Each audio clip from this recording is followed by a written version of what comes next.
This is Chapter 9, which discusses the strategies for creating an effective classroom environment. So the big ideas in this chapter, things that you'll be learning, are how to create that caring, respectful type of environment so students are able to do the things that you want them to do, like learning the information and your objectives. Also, we'll talk about how teachers can work with colleagues, outside agencies, parents, in order to build a collaborative effort to be successful. And then we'll also talk about how having effective interventions will help to reduce those unproductive behaviors, such as when students act out and such. And then how you can minimize the aggression that may happen at school. First, by creating a respectful environment, intervening for those students who are at risk for failing, and then providing interventions for students who are chronically aggressive. So in the case study, you learn about, in the first question, Miss Cornell, and so she is, the question asks you how she's planned ahead of time. So think about that. And you'll learn that she's identified her goals, she's planned those relevant lessons, and then, however, question 2 asks, how has she not planned? And unfortunately, she hasn't neglected to think about what she's going to do. So even though she's planned ahead and has great lessons and maybe everything aligns, good assessments, unfortunately, she hasn't planned what's going to happen if students are bored or distracted or students are frustrated. So that's something to also consider. And how she is going to intervene and alter her instruction. So that's something you always need to think about to differentiate and plan for any type of changes that may need to happen if things don't go like you want them to.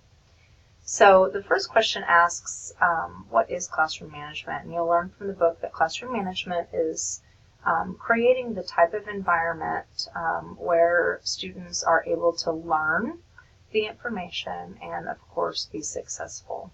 So some indicators of a well-managed classroom is the type of classroom where students are consistently engaged.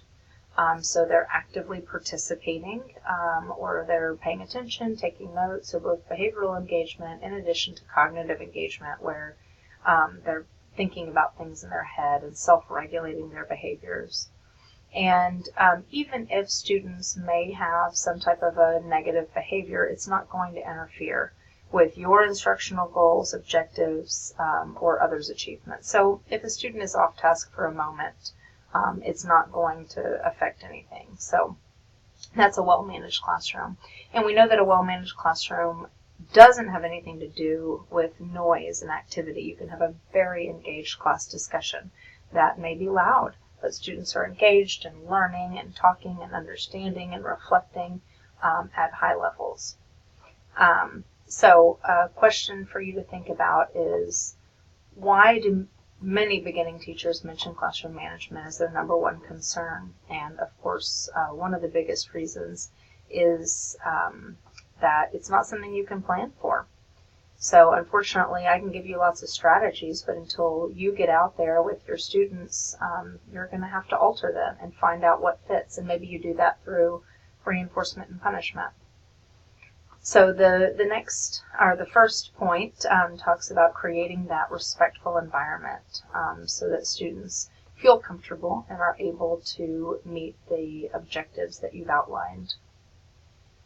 So many teachers do mention classroom management as their number one concern because of what we've discussed. As mentioned in Chapter 7, you're going to follow what's called an authoritative parenting style and support students, hold those high expectations, explain behaviors as appropriate or inappropriate, enforce rules, include students in decision making, and be sure to help them to gain some autonomy so that they feel like they have control, things that we talked about in Chapter 5. So when we talk about the environment, we're talking about the way the classroom is set up as well as the psychological environment, which is the classroom climate. So when we talk about climate, we're not talking about the temperature necessarily, but talking about how the mood or feeling is. So you want to be sure to maximize attention and minimize disruptions with the arrangement of the classroom. And this is going to look different at different ages. I mean, you can have an effective classroom set up in neat rows, but it may not always work for certain types of activities. So if you are giving some lecture, then this is fine. But if you're going to have group work, then students need to turn their desks. So it's going to depend. So think about the types of arrangements that you've seen in the classroom, classrooms you've observed or classrooms you've been in as a student, and consider the ones that have been effective. And take note of those, and as you continue to do more observations and have experiences in classrooms, this is something to keep in mind. Some that may work well and some that don't. Like, you wouldn't want to have these desks in groups if you are doing a lecture, because inevitably someone's back will be to you or be to the board, and that's going to be cause some problems with distractions. So the next thing to think about is create this caring respect for your students, and you can communicate this through asking how their weekend was, or if you learn things about them, asking how their grandmother's doing and things like that, how math class is going, how the game was last night. So just demonstrate care for each student, and that helps to build that classroom climate. And then make sure that you respect every student and show care. And sometimes it's hard when students are difficult and always act out, but you should still demonstrate the same amount of caring and respect for each one. And if you do have those relationships that have started off badly, you need to do what you can to work hard to build them and change that. So you do need to create that sense of community, having students work together, as we learned in Chapter 5 with the all-school play, but having students depend on each other in group work and other things like that, creating that sense of belongingness. And then also, you should be able to create an environment that is goal-oriented. That's that authoritative parenting style rather than the authoritarian parenting style. And make sure that it's business-like but not threatening. And make sure that you have a good sense of rules and procedures in place. And then so some different things that you can do in addition is making good rules, but also explaining to students that they have to be respectful to one another. So when I was a teacher, I had an acronym that spelled out respect, and each letter of the word respect was a different rule, and that's what I used. I was an English teacher, so that worked for me. But be sure that you explain the purpose for rules and even include students in the rule making. Maybe allow them to decide what they want as far as rules. So you do want to keep your rules simple and minimal. You can look at in the book for suggestions for that.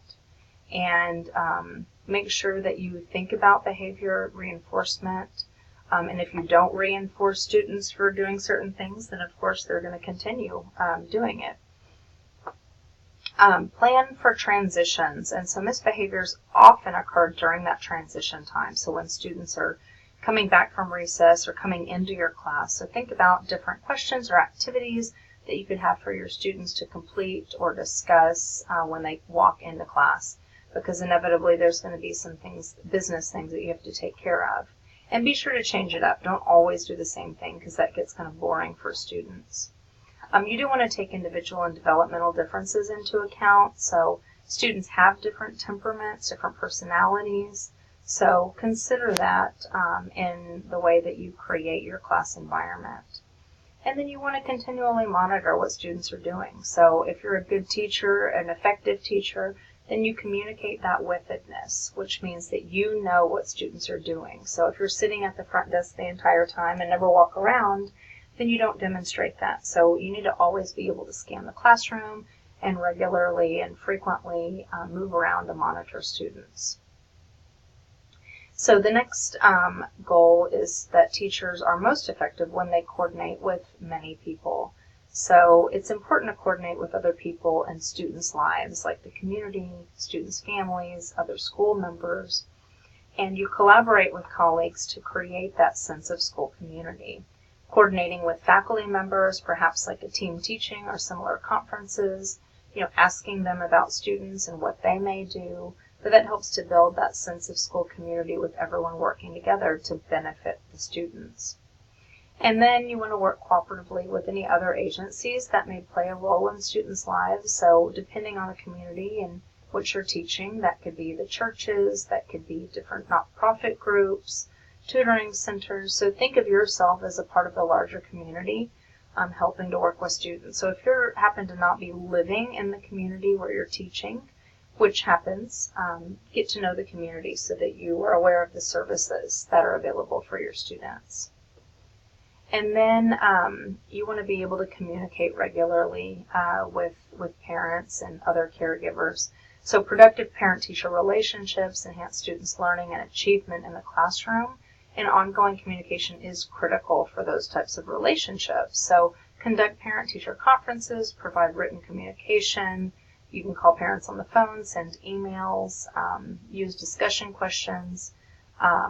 So any types of things that you can do to help with communicating with parents. You can send home, of course, report cards. Of course, you send home progress reports that are usually required. But I usually send a weekly email, and that'll look different at different grade levels. Some teachers post on Instagram, or maybe your district has a certain way to send emails out. So it just depends, and your district will be able to advise you on that. And so you can watch this video about parent-teacher conferences in the book through a MyLab.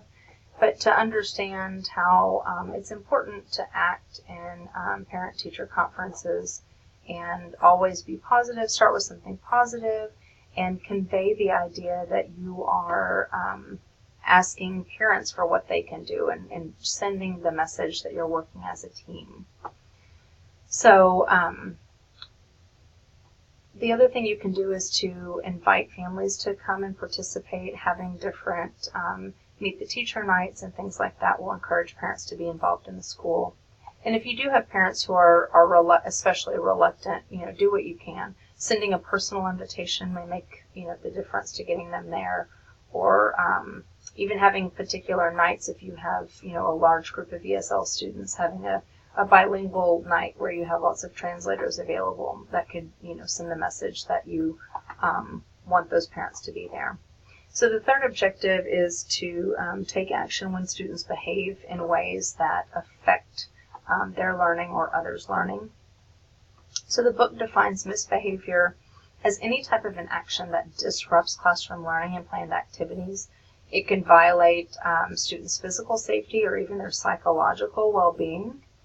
So, for example, students may talk out of turn, write notes to classmates during activities, turning in assignments that are late. All of those are conveyed as minor misbehaviors. But serious misbehaviors are those that actually interfere with the learning, and that's, if a student screams back at the teacher, hits other students, maybe they refuse to participate in class, and that causes a disruption.